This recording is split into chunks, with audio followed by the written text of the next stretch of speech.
L'intelligence est une science et non pas seulement une expérience mentale. À quel niveau et sous quelles conditions de conscience l'intelligence devient-elle une science? Voilà une question importante et imposante pour le genre humain. L'intelligence est une science à partir du moment où l'homme, l'ego, se sent totalement désengagé de son intellect et à partir du moment où ce dernier peut percer les couches de son esprit et aller chercher ce qu'il a de besoin de savoir pour mieux comprendre ou expliquer la vie et ses multiples facettes. L'intelligence est une science exacte lorsque l'homme a fait un bond sans hésitation dans son esprit, prenant conscience de son esprit et ne laissant plus passer dans son esprit le moindre des doutes. La science de l'intelligence est une faculté nouvelle sur la Terre et ne relève plus de l'ego, mais de son rapport vibratoire avec une énergie dont l'intelligence est supérieure à ce que l'homme peut s'imaginer ou comprendre. C'est de cette énergie que doit naître sur la Terre la science de l'intelligence. Si nous parlons de science de l'intelligence, c'est pour élever l'intelligence à un statut plus vaste, plus indéfinissable que celui que nous connaissons par expérience ancienne.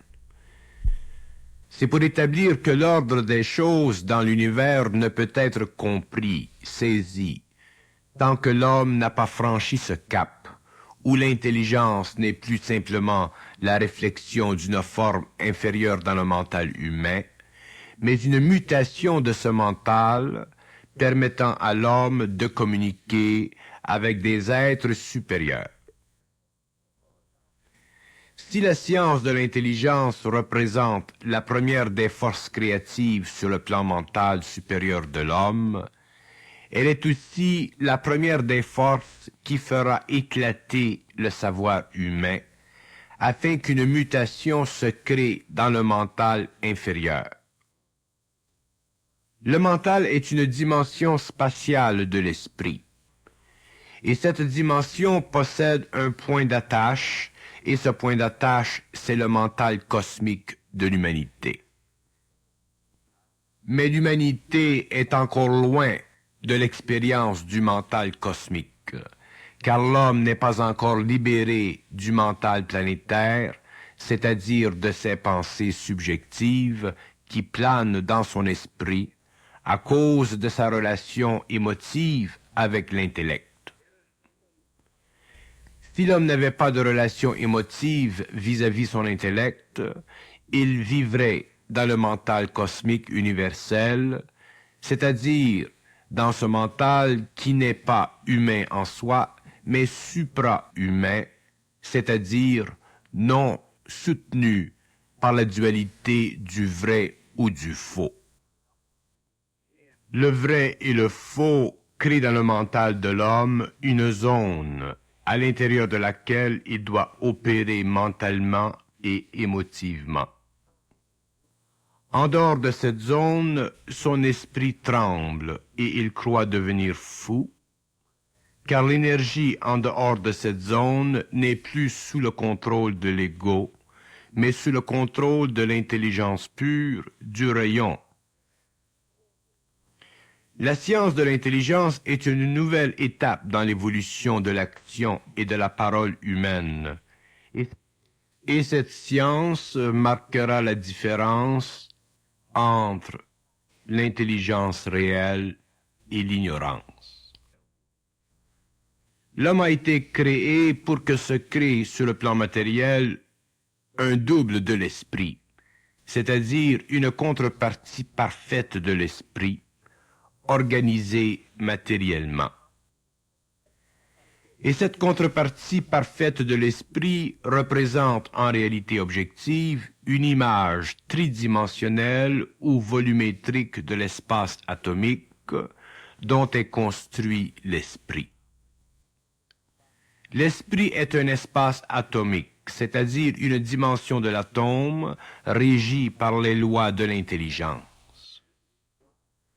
Et cette loi, manifestée à travers l'espace atomique, constitue une science précise que nous appelons science cosmique ou intelligence universelle. Autrement dit, l'intelligence est une science cosmique manifestée à travers un espace atomique sur un plan volumétrique et tridimensionnel que l'on appelle l'homme.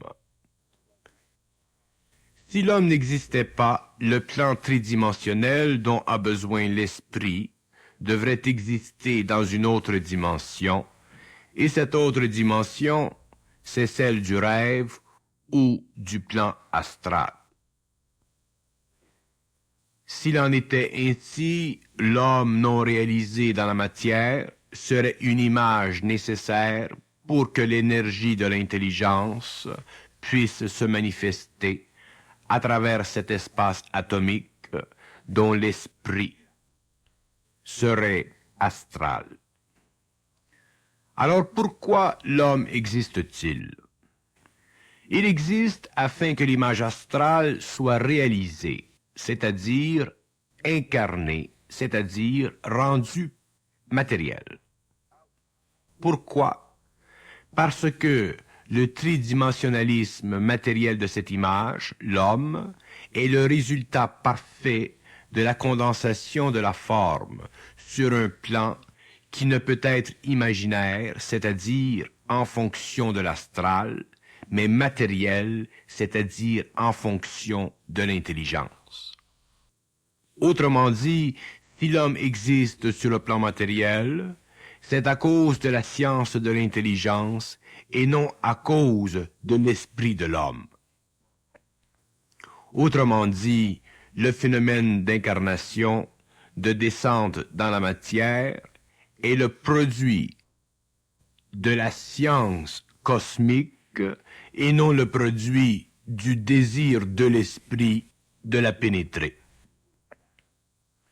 Pourquoi? Car la science de l'intelligence est une volonté créative qui s'établit là où le vide existe, c'est-à-dire là où une espèce matérielle peut être créée pour que l'image astrale de l'homme puisse être reproduite dans la matière, afin que cette même matière puisse un jour la reconnaître, afin que la science cosmique prenne contrôle de l'évolution des espèces régies par les lois astrales, où la science cosmique est inexistante et sans pouvoir créatif, intelligent et absolu. L'homme n'est en fait qu'une image matérialisée de l'astral, et ceci est le plus grand fait de l'homme. L'homme n'est pas encore le produit de la science cosmique. La différence entre les deux est grande et de forte implication, car c'est la différence entre la mortalité et l'immortalité. Si nous disons que l'intelligence est une science universelle, nous disons que la science cosmique est la descente et l'apparition de l'intelligence sur la Terre.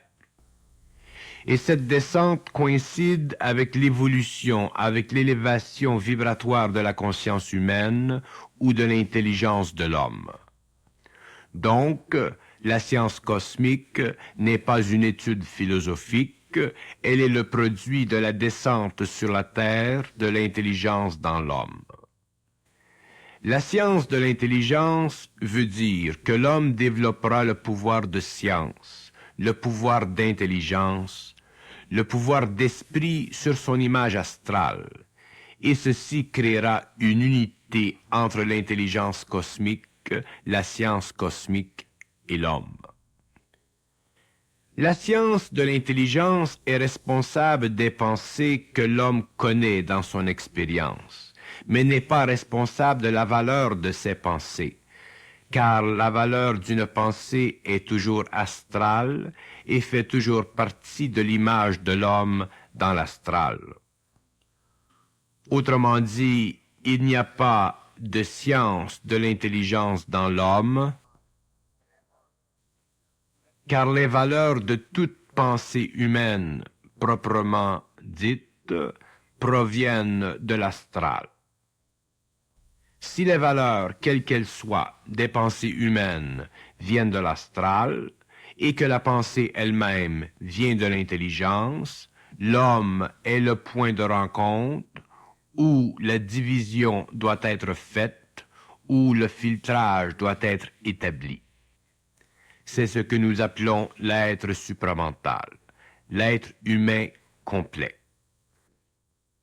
La séparation entre la valeur de la pensée et la pensée elle-même est la différence entre la mortalité et l'immortalité. La science de l'intelligence ne doit pas être conçue comme la science que nous connaissons sur Terre. Science dans le sens cosmique du terme veut dire passage de l'intelligence à travers la valeur astrale de la pensée pour l'éclatement de la pensée, afin qu'un ordre supérieur soit créé sur le globe.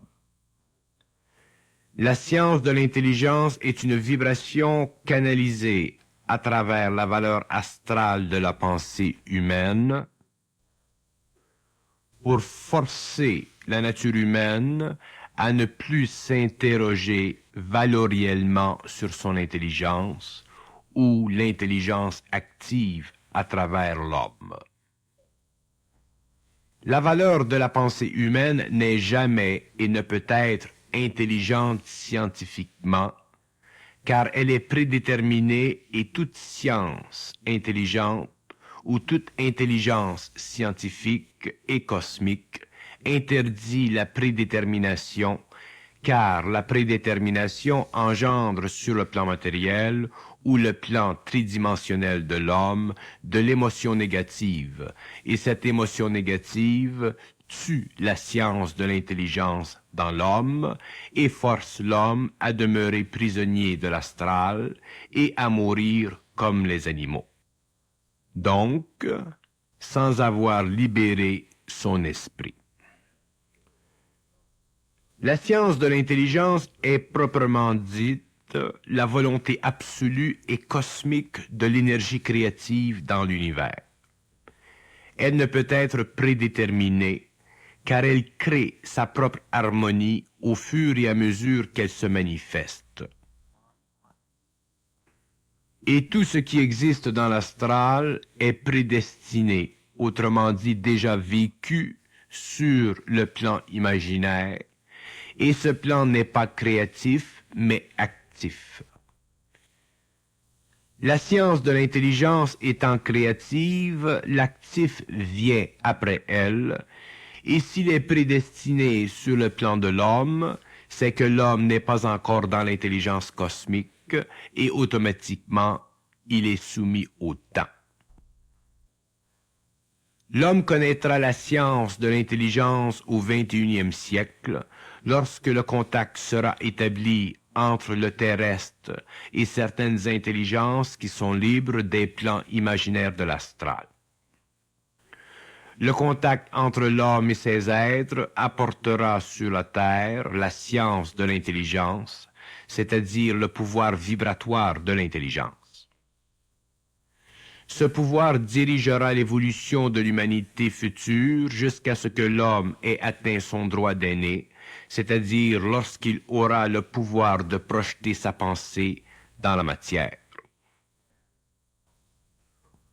Pour que l'homme puisse projeter sa pensée dans la matière, il faudra que sa pensée soit libre de toute valeur, c'est-à-dire qu'elle ne puisse être prédestinée, autrement dit, qu'elle soit libre de l'imaginaire astral d'où elle détient sa valeur.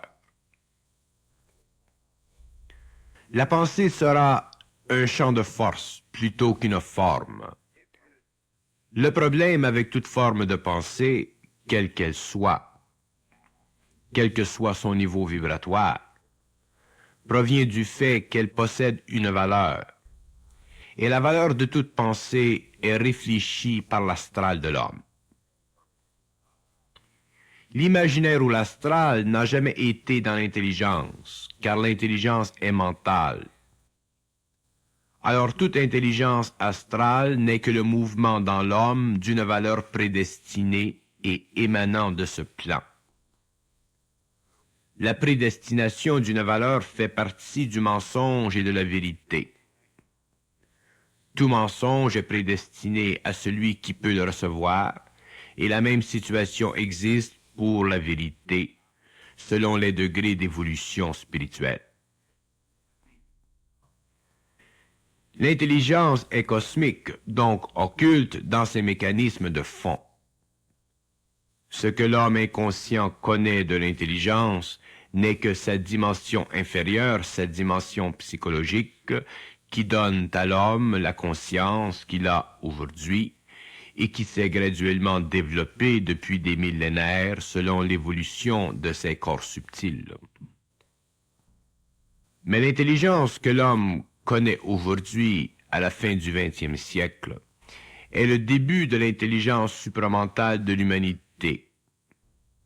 Mais ce début est encore très primitif, car le cerveau humain ne peut qu'absorber un peu de l'énergie de l'intelligence à la fois, jusqu'à ce que ces corps subtils soient suffisamment altérés ou élevés en vibration.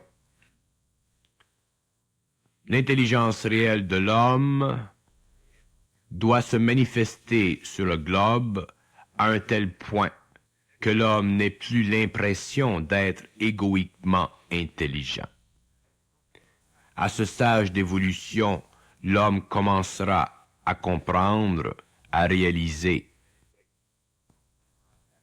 que l'intelligence est une science et que la science cosmique est sur la Terre. Mais la science cosmique ne peut se manifester sur la Terre tant que le cycle de la 5e sourate ne sera pas achevé. L'intelligence est une science et la science est réellement intelligente, c'est-à-dire qu'elle est l'appréciation du pouvoir de l'intelligence sur la Terre. L'intelligence est occulte, autrement dit incompréhensible dans sa totalité, car elle est infinie. Et l'homme commence à comprendre ceci lorsqu'il perd la notion d'intelligence et l'impression de l'être ou de ne pas l'être. À partir de ce moment, dans l'évolution de l'homme, l'intelligence détruit la réflexion des formes à l'intérieur du corps mental inférieur de l'homme, et l'homme commence à ne plus être ébloui par l'intelligence. Il peut alors la canaliser et la faire descendre sur le plan matériel pour son bien-être, pour son bénéfice personnel et le bénéfice de l'humanité. Mais s'il veut la posséder, le moindrement, elle lui échappe, car elle ne peut être utilisée avec réflexion égoïque. L'intelligence est une science car elle détermine avec perfection l'acheminement évolutif de tous ces mouvements à travers l'homme. Elle est donc derrière tout mouvement et ne peut être entravée que par une conscience humaine inférieure, plus avancée que l'animal, mais inférieure au surhomme. À ce stage, elle peut devenir destructive, car elle ne se connaît pas. Et l'intelligence doit se connaître dans l'homme, c'est-à-dire que l'homme doit en être totalement imprégné pour qu'elle soit parfaitement créative. La science de l'intelligence est manifeste, c'est-à-dire qu'elle est instantanément appliquée lorsque l'homme est instantanément dans sa conscience, c'est-à-dire lorsque l'homme ne la réfléchit plus égoïquement. L'intelligence produit l'unité dans la nature de l'homme lorsqu'elle est réelle. Elle crée l'homme réel et l'homme cosmique. L'homme réel étant celui qui, dans la matière, canalise l'énergie, et l'homme cosmique, celui qui, dans l'éther, utilise cette énergie pour qu'elle soit perfectionnée sur un plan de conscience élevé et non entravée par les sens, afin que le pouvoir de l'intelligence soit retenu par l'homme. Afin que l'être cosmique et l'être planétaire soient réunis dans une unité créative abondante pour que s'établisse sur le globe le règne de l'intelligence. L'intelligence supramentale n'a pas de limite autre que l'homme lui-même. Ceci veut dire que l'homme détient le pouvoir de cette intelligence selon le perfectionnement de ses corps subtils.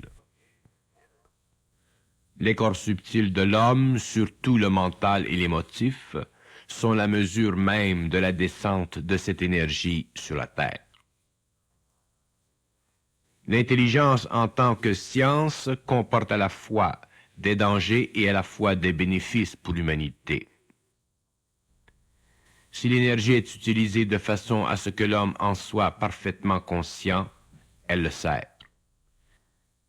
Et il sert l'humanité. Si cette même énergie est filtrée à travers des couches de conscience inférieure et animale, l'homme risque d'être détruit par elle et de détruire sa civilisation. La science de l'intelligence est l'application sur le plan de vie matérielle de forces inouïes, forces qui émanent de la conscience même de l'atome et qui peuvent être utilisées et contrôlées par l'homme. Mais l'homme est encore à ses premières armes vis-à-vis l'énergie de l'intelligence, et beaucoup lui sera donné, à condition qu'il ne s'élève pas contre l'homme, son frère. Car cette énergie alors le détruira. Lorsque nous disons que l'intelligence est une science, nous disons juste. Nous disons que cette énergie permet à l'homme de connaître instantanément les lois de la nature, et si son ego n'est pas ajusté à une réalité qui lui est propre, il peut facilement se convaincre que le pouvoir de l'énergie fait partie de lui, et qu'il peut en faire ce qu'il désire. C'est ici que commence le danger que connaîtra la sixième race. L'esprit de l'homme verra pour la première fois le pouvoir de l'esprit, et l'ego frémira devant cette constatation. Ce n'est pas l'esprit de l'homme qui est dangereux, mais son ego, c'est-à-dire cette partie de son esprit qui est encore sous le contrôle des forces astrales. Les forces astrales savent manipuler l'énergie de l'intelligence contre l'homme. Et toute science issue de cette intelligence, de cette énergie, devra être surveillée par des êtres évolués et conscients du danger qu'elle portera dans son sein. Le nouveau cycle sera le premier sur Terre qui ouvrira à l'homme toutes ses possibilités, et ce cycle sera aussi celui qui rendra l'homme conscient du pouvoir de l'énergie sur la Terre. Mais l'homme est encore ignorant et le début du cycle permettra à l'humanité de se rendre compte des dangers liés à l'utilisation de la nouvelle science. C'est graduellement que l'homme comprendra que l'énergie et les forces qu'elle génère requièrent une conscience élevée, c'est-à-dire un esprit qui soit évolué. Un petit nombre d'hommes et de femmes auront été avisés du lien entre l'ego et l'astral. Et ce seront ces êtres qui, les premiers, sauront bien utiliser les forces nouvelles de la Terre. À cause de leur niveau supérieur de compréhension, ces êtres auront vite compris la nécessité de se créer sur le globe un centre de vie et d'activité qui les protégera absolument du désordre. L'intelligence étant une science, ceci veut dire que l'intelligence sera créative et constructive et non philosophique. Ayant dépassé le stage de la pensée philosophique, les hommes les plus évolués construiront les premiers le pont entre la matière et l'éthérique. Ce pont sera une sorte de tunnel qui sera emprunté et qui permettra à un certain nombre de se rendre invisible à la population matérielle. Ce sont ces êtres qui formeront le premier gouvernement invisible de la Terre et qui veilleront à ce que l'évolution de la sixième race se fasse selon les lois de l'intelligence et des forces évolutives qui travaillent dans l'ombre. Le temps pour l'homme est une condition de vie qu'il ne comprend pas, car pour lui, le temps est lié à une activité qui prend origine dans son corps de désir. Mais le temps réel devient concret chez l'être supramental, car le temps appartient au pouvoir de l'intelligence en lui, et ce temps n'est aucunement celui que l'homme connaît. Et la connaissance des lois de l'énergie permettra à l'homme de modifier le temps, c'est-à-dire de le faire avancer ou de le retarder. Et c'est ici que l'homme pourra commencer à travailler sur les plans supérieurs de la matière et coordonner les activités inférieures de l'humanité. Le fait que l'intelligence soit une science est le plus grand défi de l'homme. L'homme apprendra avec l'évolution que l'intelligence ne supporte aucune théorie intellectuelle développée par l'homme. Cette situation est tellement vaste d'implications que seule l'intelligence peut remettre de l'ordre dans l'évolution et donner libre accès à l'homme aux bénéfices de sa planète et du système solaire. L'intelligence en tant que science est une force d'organisation tellement puissante que les hommes de demain qui voudront s'y opposer seront anéantis, c'est-à-dire que leur esprit sera bouleversé et mis en confusion. La science de l'intelligence est un pouvoir de créativité sur le globe, et ce pouvoir est manifesté à travers l'homme, mais ne vient pas de lui. Les hommes de la Terre sont tellement primitifs dans leur intelligence que le seul bénéfice qu'ils ont réussi à soutirer de la nature est celui qui leur a permis l'étude et la recherche. Mais l'étude et la recherche matérielle ne sont que des facettes de l'expérience humaine. L'intelligence en tant que principe est une énergie et cette énergie devient de plus en plus présente chez l'homme. Et dans les années à venir, il y aura sur la Terre une diffusion énorme de cette énergie et les hommes commenceront à vivre un état semblable à la folie. Mais cet état sera temporaire et les plus forts s'en sortiront. Ceux qui s'en sortiront créeront les conditions essentielles à la canalisation de cette énergie et ne seront plus sous l'influence marquée de la société contemporaine et de ses structures surannées. L'effet sur l'homme de cette énergie sera tellement puissante qu'une psychologie de cet événement sera nécessaire pour que ceux qui en seront témoins ne souffrent pas, outre mesure, de leur situation. L'intelligence est une science car son mouvement dans l'homme est perpétuel, c'est-à-dire de sorte que l'homme éventuellement apprend à s'en servir et à l'appliquer à l'échelle de ses besoins, et ce, sans fin.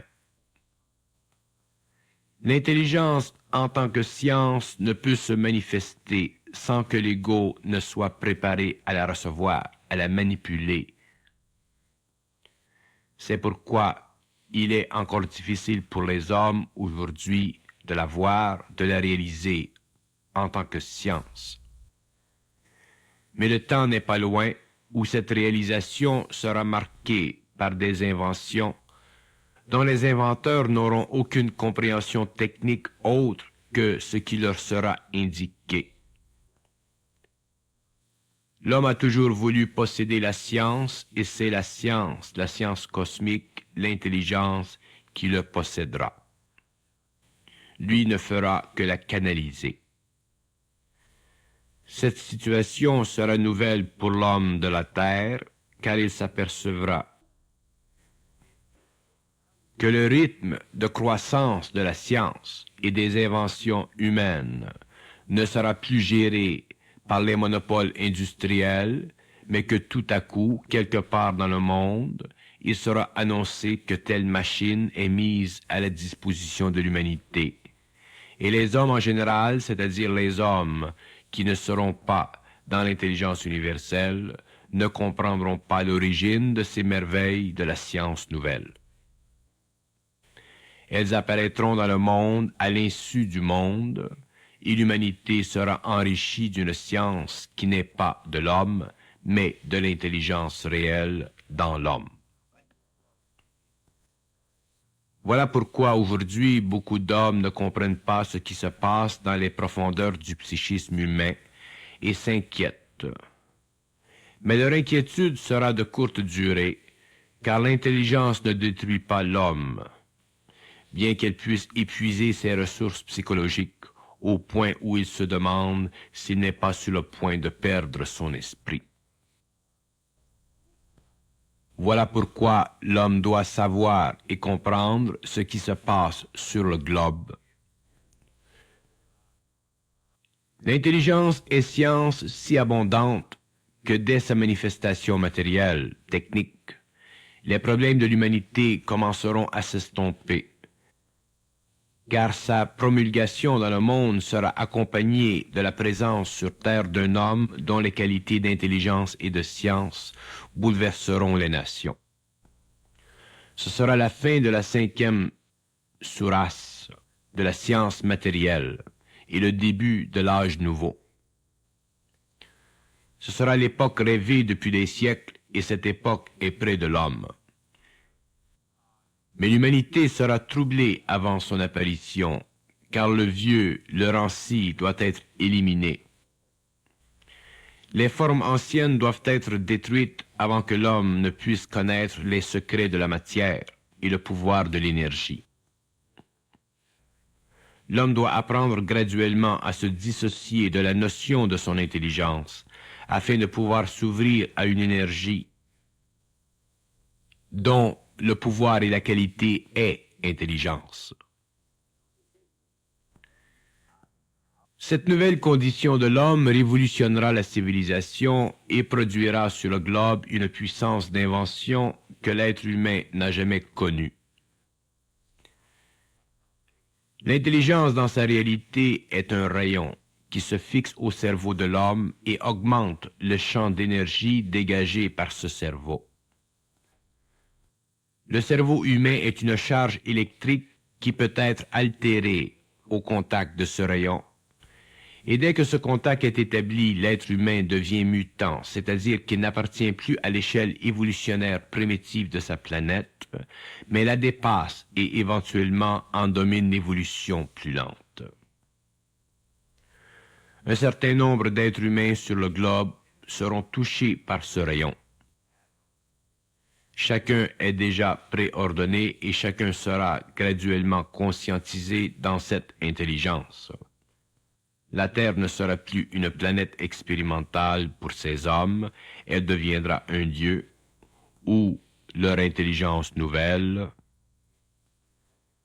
devra s'appliquer pour que se crée sur cette planète une race supérieure, un homme supérieur, non limité par la psychologie de son temps.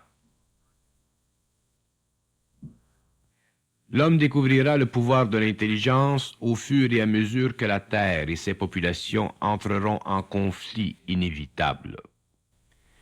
Et ceci est déjà commencé. La pollution. La pollution de la Terre est l'épuisement de l'intelligence naturelle humaine et l'incapacité chez l'homme de retenir cet épuisement, de l'empêcher. Justement parce que il a un besoin très grave d'intelligence supérieure. La pollution de la Terre est le signe majeur de la nécessité que se forme sur cette planète un corps créatif, un cercle nouveau d'individus qui seuls auront le pouvoir de régénérer les forces de la planète à travers les pouvoirs qui leur seront conférés par le rayon de l'intelligence qui se fixera dans leur cerveau. L'intelligence est tellement importante pour l'homme que sa situation actuelle ne peut que se dégrader. Ni l'homme de bonne volonté, ni l'homme spirituel ne peuvent mettre un terme à la mort de la civilisation. Les conflits sont générés à partir de forces trop primitives et trop ignorantes des lois de la vie. La vie terrestre est à son dernier souffle. L'homme ne voit jamais la fin car il vit d'espoir. Mais il ne réalise pas que l'espoir est un manque d'intelligence. Ce n'est qu'un palliatif de l'ego pour lui permettre de continuer sa course folle vers l'anéantissement de sa civilisation. Les hommes n'ont jamais compris les lois cosmiques de leur planète. Ils ont toujours vécu selon les idées personnelles, philosophiques, les idées primitives de leur civilisation. Les opinions. Ces temps sont révolus. L'homme connaîtra ce qu'il a toujours voulu se refuser de connaître, le pouvoir de l'intelligence. Pouvoir d'intelligence supérieure qui dirige l'évolution sur des plans que seul l'homme conscientisé peut connaître et reconnaître. L'intelligence est régie dans l'univers par des forces que l'on peut qualifier de rayonnantes, et ces forces sont lumière, c'est-à-dire qu'elles sont intelligence et créatives. Lorsque l'homme est suffisamment évolué, il peut être mis en contact avec ces forces, mais dès que le contact est établi, une nouvelle civilisation doit naître des décombres de l'ancien. Voilà comment change et se transforme la vie d'une planète. L'homme doit commencer à pouvoir épouser des idées qui vont plus loin que sa petite psychologie. Il doit pouvoir épouser des idées dont il peut comprendre l'ampleur et la réalité. Il doit pouvoir commencer à contempler de plus vastes panoramas de la réalité planétaire et cosmique. Car il deviendra un jour cosmique, c'est-à-dire capable de vivre d'énergie et non plus simplement de nourriture et d'idées fixées par son histoire et fixées par une mentalité planétaire et collective qui vit d'opinion et se nourrit d'opinion pour se créer une opinion qui devient avec le temps l'opium de la Terre. L'intelligence en tant que science intérieure des principes de vie à tous les niveaux de la réalité humaine et planétaire ne peut croître qu'avec l'évolution de l'esprit humain et la transformation des champs d'énergie qui constituent sa réalité invisible et subtile. Cette intelligence progressera et traversera toutes les couches de la conscience humaine jusqu'à ce que l'homme puisse l'utiliser pour son bien-être. L'être humain doit traverser le désert avant de trouver l'oasis, et tant que ce trajet ne sera pas accompli, il sera à plusieurs reprises victime de mirages, car sa soif sera grande pour la paix.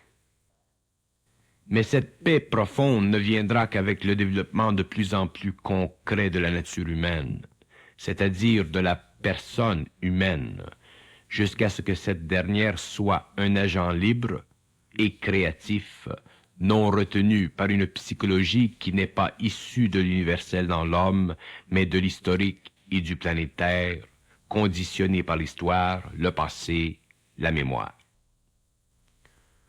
L'homme ne doit pas avoir peur du vide que l'intelligence crée, car ce vide est un plein de possibilités que l'homme ne peut encore exploiter, car son ego bloque ses propres forces. L'ego de l'homme doit se sensibiliser à sa conscience réelle et profonde, et mettre de côté les faux supports qui lui donnent naissance. La science de l'intelligence permettra à l'homme de réaliser que l'expérience qu'il vit sur le plan matériel est directement en relation avec les événements qui sont préparés pour lui sur le plan parallèle. Et cette réalisation deviendra pour lui de l'intelligence, c'est-à-dire compréhensible, ordonnée, bien coordonnée à sa propre façon.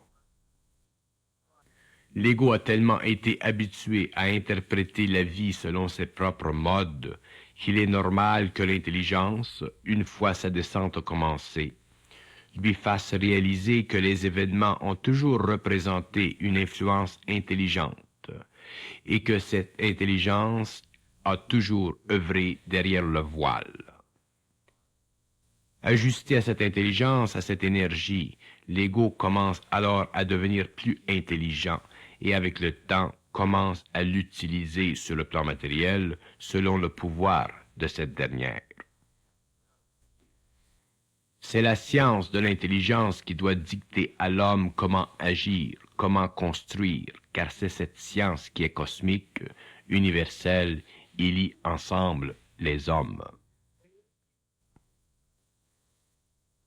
Si nous employons le terme science pour définir la précision de l'intelligence, pour lui donner une caractéristique que nous connaissons ou que nous avons développée, c'est pour faire comprendre à l'homme que demain, son intellect sera transformé, que son esprit sera dans un état autre, ce qui permettra à l'énergie de créer instantanément en lui les rapports qu'elle a de besoin afin que se manifeste sur le plan matériel de l'intelligence, c'est-à-dire une science, c'est-à-dire une intelligence appliquée selon les lois de l'énergie et non selon les lois du corps de désir de l'homme. Nous disons que cette énergie est science parce qu'elle a le pouvoir d'organiser parfaitement l'évolution et qu'elle permet à l'homme de parfaitement structurer son évolution matérielle et à la fois comprendre les lois occultes de la matière et de l'esprit qui doivent à un certain moment se rencontrer afin que l'homme possède sur la matière un pouvoir total et que son esprit puisse être parfaitement harmonisé à l'intelligence afin que la civilisation humaine devienne une civilisation cosmique au lieu d'être simplement une civilisation planétaire. L'évolution sur la Terre de l'intelligence en tant que science et que science en tant qu'intelligence permettra à l'homme, pour la première fois depuis son apparition sur le globe, de construire une civilisation dont les lois seront l'approximation de l'énergie et de l'intelligence au lieu de réfléchir ou de refléter les dispositifs astraux de la conscience humaine que nous avons connus au cours de l'évolution et qui ont été à la base même de la déchéance humaine et aussi à la base même de la souffrance de l'homme. Pour que l'homme cesse de souffrir sur une planète, il lui est essentiel de vivre selon les lois de l'énergie et d'appliquer les lois de l'énergie selon des principes de science qui font partie déjà des principes ultimes de l'évolution, concentrés énergétiquement dans la conscience des rayons qui affectent l'homme et qui donnent à ces matières subtiles le support nécessaire dont il a de besoin pour devenir, avec les siècles, avec les âges, avec les millénaires et les époques, un être de plus en plus puissant, c'est-à-dire un être de plus en plus rayonnant, c'est-à-dire un être de plus en plus lumineux.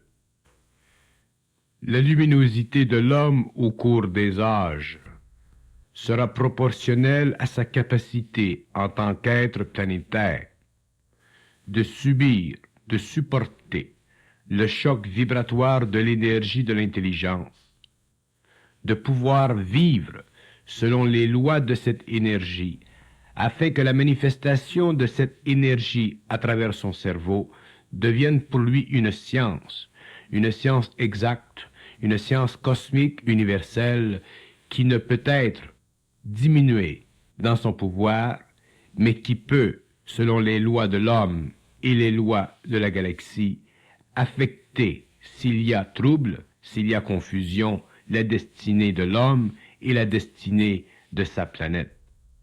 Les hommes de demain seront dans le pouvoir de l'énergie, mais demain aussi les hommes auront le pouvoir de semer sur leur planète selon la conscience qu'ils auront, selon le pouvoir de résonance qu'ils vivront, en fonction de cette énergie qui est science et qui émane des plus profonds coins de l'univers pour filtrer, selon l'homme, leur conscience, leur intelligence, leur lumière, pour que lui puisse bénéficier sur un plan infiniment petit, mais infiniment important, de la lumière absolue du principe cosmique de l'intelligence, qui lui donnera éventuellement la capacité de vivre aussi au niveau de la volonté cosmique de cette intelligence, afin qu'un jour, lorsque l'homme aura atteint les stages de l'éthérique,